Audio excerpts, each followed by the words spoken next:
Attorney General Pam Bondi on the Hill today battling Democrats over who's really weaponizing the government. This as the FBI revealed former special counsel Jack Smith tracked the private phone records of nearly a dozen Republican senators. That's almost 12, Dana, during the January 6th probe, which sure sounds worse than Watergate. The conduct's arguably is worse than Watergate. Why did they ask to know who I called and what I was doing from January 4th to the 7th? Can you tell me that? No, Senator, and there were 8 senators in total. How About dare you? I'm a career prosecutor. Mr. Don't you Ballard, ever challenge my integrity. I wish that you loved your state of California as much as you hate President Trump. We'd be in really good shape then. When will it be Frankly. that the members of this committee on a bipartisan basis demand answers to those questions and refuse to accept Clearly you're a personal, failed lawyer refuse because to you don't accept, understand when excuse someone me, can and cannot refuse answer to a accept question. personal. All right, Mr. Morrow, you are the lawyer here. Can you tell us what is this story in a fair world bigger than Watergate, or where do you see this going? Let's see where it goes. So I would say a couple of things. First of all, anything like this has to be opened with what's called a predication document, all right? All right, you already lost me. So for the FBI to do this, you need a document, and it has to spell out the contours of the case. And that then has to be lawyered, right? It goes over, the lawyers have to approve it. Something like this at this level goes all the way up the chain. This went all the way. What's interesting is it almost certainly did not go all the way up the chain to the president, all right? Because you would have just bumped into an auto pen. So this is another aspect of that. But that said, my point is this: get that document. That document is going to demonstrate what they say they had in order to open up a case, because you don't just start investigating, you got to open a case, especially at this level. To open up a case, to get this lawyered and approved, what was the justification to open on 8 senators and a congressman? Lastly, real quick, understand what they were doing here. When you do something like this, you're just getting contact, right? You're just getting who called who.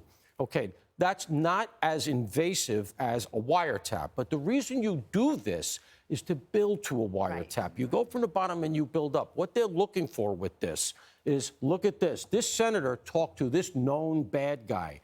You go to a judge, you say, Your Honor, we got this connection. Now we got to bump it up. We need a wiretap order.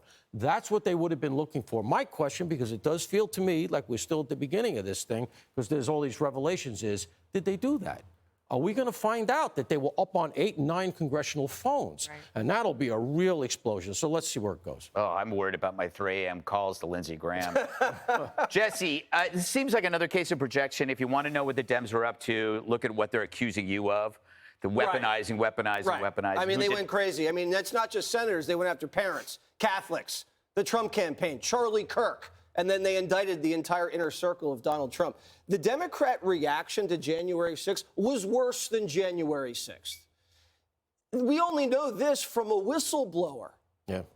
Ray buried this inside some secret vault somewhere. A whistleblower had to come bring this to our attention. Imagine what else we're about to find out. So they cracked into these phones. That means you know where the senator was exactly, who was calling him, who he called, how long the phone conversation was. And that's an incredibly abusive overreach. And what they're probably trying to do is cast this wide net to create some grand criminal conspiracy and indict the entire Republican Party. And they used a guy that prosecuted war crimes in The Hague to do it. This guy should be in prison. And what they need to do is either appoint a special counsel or have some sort of Senate Select Committee to go up, do hearings, put Ray, put Garland, put Smith under oath, and if they lie, you throw them in prison. I'm also concerned about blackmail. This happens a lot in Washington, so you get all this info from a senator's phone, maybe you don't use it. Maybe you see he called a mistress, maybe it was a doctor, maybe it was a foreign national, and then you hold that over his head and you get him to do favors for the feds. You got to look into everything. That is such a good point. I believe it was called the Arctic Frost investigation. Yes, my favorite flavor of Gatorade Zero is Arctic Frost. You can look it up. It's there. What do you make of this? Is it one of those things that we think is a big deal, but nobody, else cares because it's too complicated? Well, both things can be true in that regard. I do think that we'll see the document. I do wonder if they ever figured out a way to go even further to that next step to figure out then what was being said on the phone calls.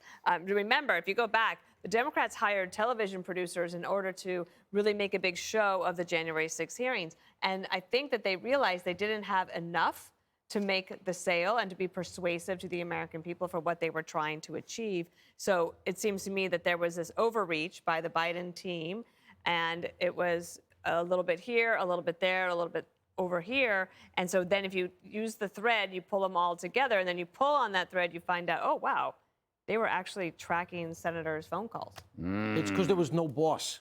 I'm telling you, there was nobody running the show to say stop. They were all running around doing what they want to do. Jessica, that's a good point. Maybe this overreach resulted from the ultimate decision to have a phony, fake imposter for a president.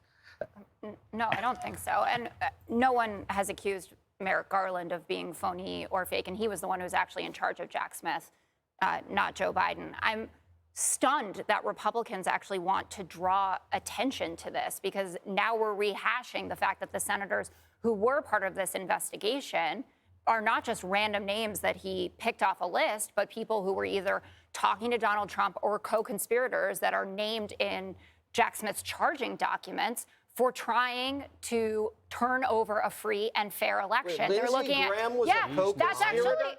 Well, Lindsey Graham, it's funny that he was so aggressive at this. Why would they want to know who I called? Because he called Brad Raffensperger after Donald Trump, you remember, asked him, well, why can't you find me 11,587 votes or whatever? And Lindsey Graham also called him. And according to Raffensperger, he said that he thought that Lindsey Graham was interested in talking to him about the mail-in ballots and maybe if they would be invalidated. Lindsey Graham has said he was just doing that as his role as senator. It had nothing to do with the fact that he was trying to overturn the election.